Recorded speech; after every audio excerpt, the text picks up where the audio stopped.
Good afternoon. First, let me thank all the members of the media for their extensive coverage of this very, very serious storm in the state of North Carolina that's impacting us from the coast all the way to the Charlotte region and the center part of the state. This is a very, very serious and deadly storm, and I'm going to be reviewing some of the casualties that we've already had. But let me first, in case you're not going to listen to all of this press conference, we need to let the people of North Carolina from Raleigh all the way east stay off the roads, stay in your house, watch the football games on TV, bunker up, because at this point in time, there are deadly conditions from Raleigh east at this point in time. Very serious flooding, very serious winds.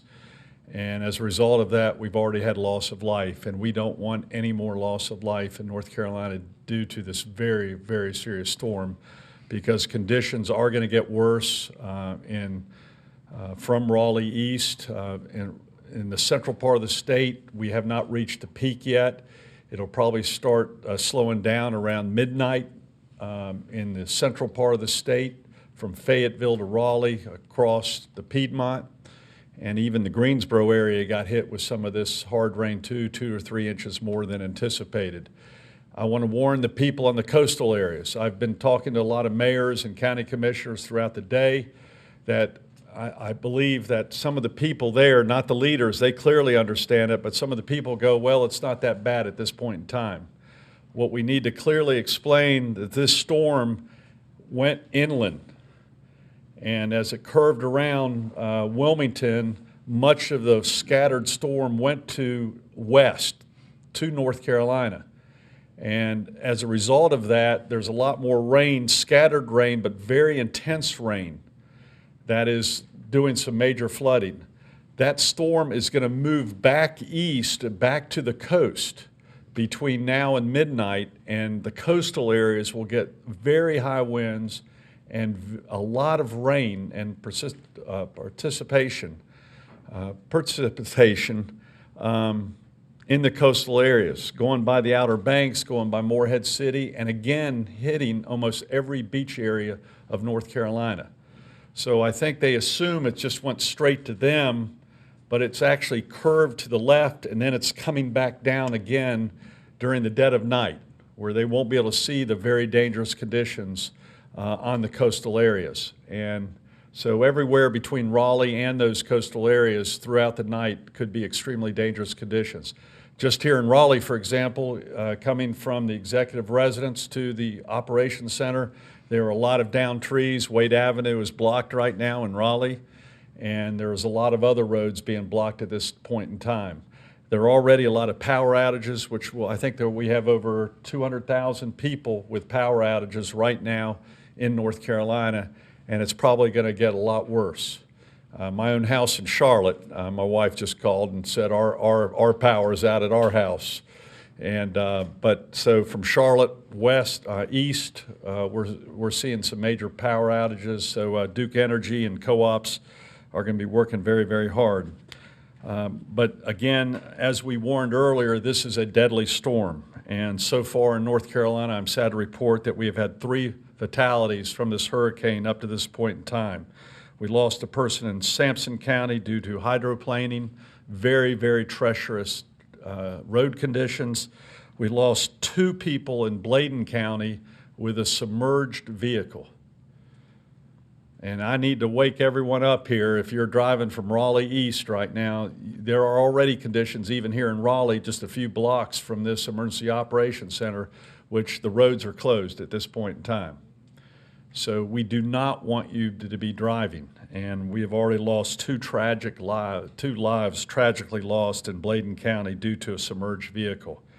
Again, I'm urging all people to stay off the roads from Raleigh east and even some of the areas west of Raleigh toward Greensboro that are still getting some very serious rainfall. The mayor of Fayetteville, who I'm just talked to within the last half hour, he couldn't say it any stronger. Nat Robertson wants the people not only stay off the roads, get off the sidewalks and quit walking around. It is very, very dangerous conditions right now in Fayetteville, North Carolina. and they're seeing floodwaters like we haven't seen, and as you know, they were flooded just last week. So he is wanting to take every powers he can to get people off the street, both in vehicles and pedestrians at this point in time in Fayetteville. We also have reports at this point in time on roads of fallen trees and isolated flooding in many counties throughout central and eastern North Carolina, in which there are many roads closed at this point in time.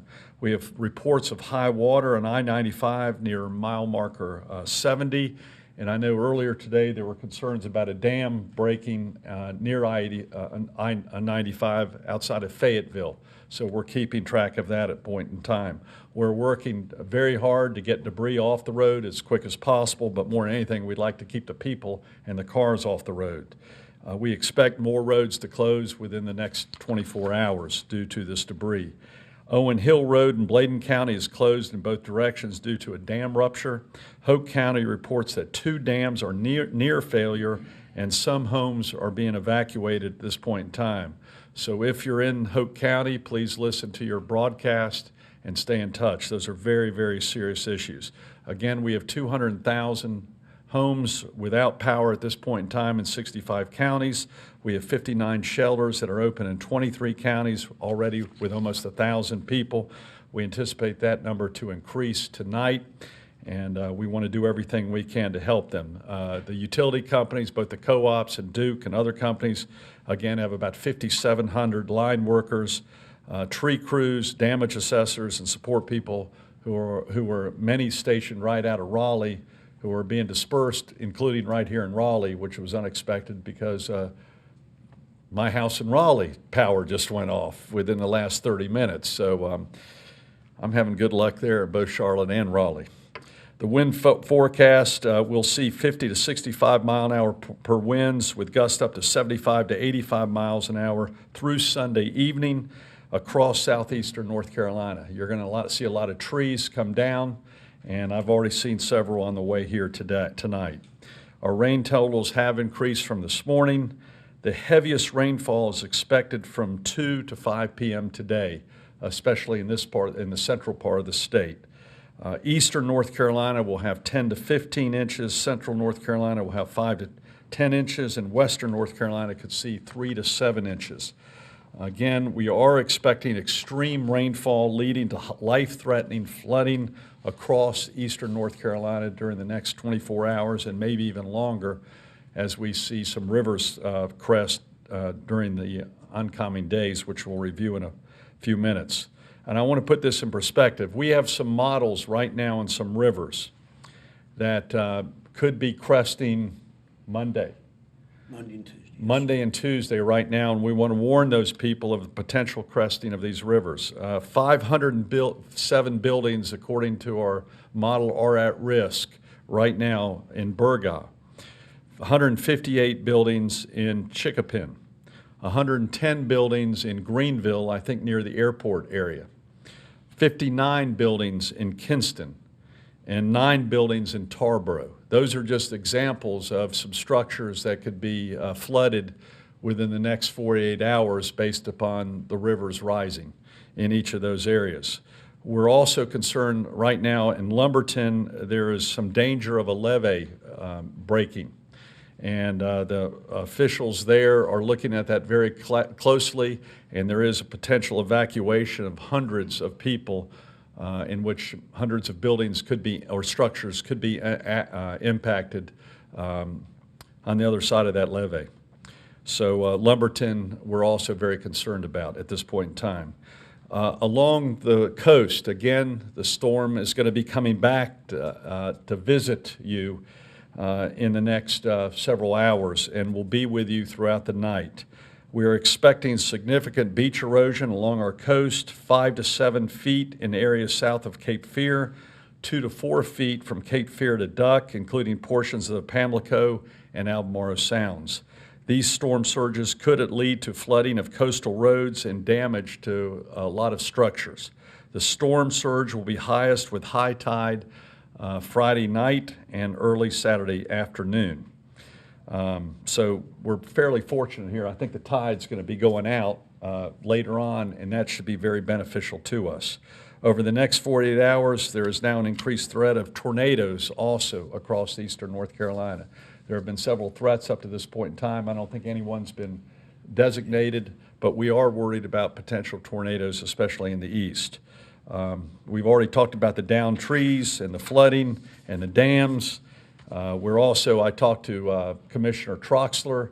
He's got a great deal of concern about the farming industry being severely damaged due to this rain. The peanut crop is in severe jeopardy. We've already lost a lot of peanuts due to the rains in the last 2 weeks, and he all but stated to me that there's a good chance that literally millions of dollars of crops could be lost, and that's a lot of people's livelihoods throughout eastern North Carolina. He's also watching all the other crops that could be damaged at this point in time, from sweet potatoes to cotton. This is not the time for this amount of rain to have, so our prayers are with the farming community and the agricultural community at this time. So we're really watching the rivers near Windsor, the Tar River near Greenville, and the Cape Fear River near Burgaw. And the main issue we're going to have with them is the cresting probably on Monday. So we really won't know the real impact until Monday and Tuesday. Again, for drivers, stay off the road if at all possible. If you see water, turn around, don't drive through it. And please stay away from all power lines. Do not touch the power lines, report the downed power lines. And if a power line falls across your car, stay in the car. If you must get out of the car due to fire or immediate life-threatening situation, do your best to jump clear of the car and land on both feet, and be sure no part of your body is touching the car when your feet touch the ground. But otherwise, stay in the car, call 911, and get emergency help there immediately. There are a lot of power lines that are now already hidden by debris and standing water, so please be extremely careful about moving around in damaged areas and around any water, because there's a lot of danger in that water at this point in time. Our team is doing an outstanding job. We're relocating a lot of troopers at this point in time, guard vehicles, trucks, swift water boats. It's an amazing operation that we have here in Raleigh and at our other facilities. And I want to give Mike Sprayberry a lot of credit. Our spreading out of resources more than 48 hours ago was probably the best call that the leadership to my left made, because at that time they were expecting almost all the damage to be in the southeastern part of the state, but that is not the case at this point in time. It's hitting literally half the state. So I want to commend my team for making the good call of having centers from New Bern to Williamston to Kinston and other areas with a good distribution of ready resources to help the people of North Carolina. So with that, we'll be glad to answer any questions. And through this nighttime is when we really need to be safe. During the darkness is when things are most dangerous. So stay off the roads right now. Any questions? Yes, ma'am. Are there any plans, local roads are, some of them are blocked because of flooding, but major highways, any plans to stop traffic on those? There are plans, and we have barricades. By the way, I just talked to a sheriff I just talked to the Fayetteville mayor, and we're having to send more barricades because of the number of closed roads in Fayetteville. And right now, they're having police officers block the roads, so the state is immediately getting them barricades, so we aren't using so many police resources to stop cars. But the issue in Fayetteville, just don't get in your car. But that would be very helpful, and the mayor is pleading for that at this point in time, because we have a lot of road closures. And I-95, we're looking right now, and I-40, we've got potential for road closures at this point in time, and a lot of back roads too, including Wade Avenue, not far from here, is closed at this point in time, a large portion due to a tree collapsing across it that made my car take a detour to get here. Any other questions? Any word on curfews or evacuations Right now, each area is making their own decisions on potential curfews and evacuations. So, because the dilemma we have is each beach area has a different topography. So we're allowing them to make that decision. I do know the mayor of Fayetteville is going through that consideration process right now in his own state of emergency because of the serious flooding there. But each regional emergency operations team is making those decisions. And that's why we're extremely concerned that these areas right here need to recognize that the storm's going to come back and hit them again. And that's where the danger could really come about. Any other questions? Again, I do want to thank everyone who's been a part of this communication effort. And both the local media and national media are extremely important to us to get the word out, because if you get the word out, we can then potentially save lives.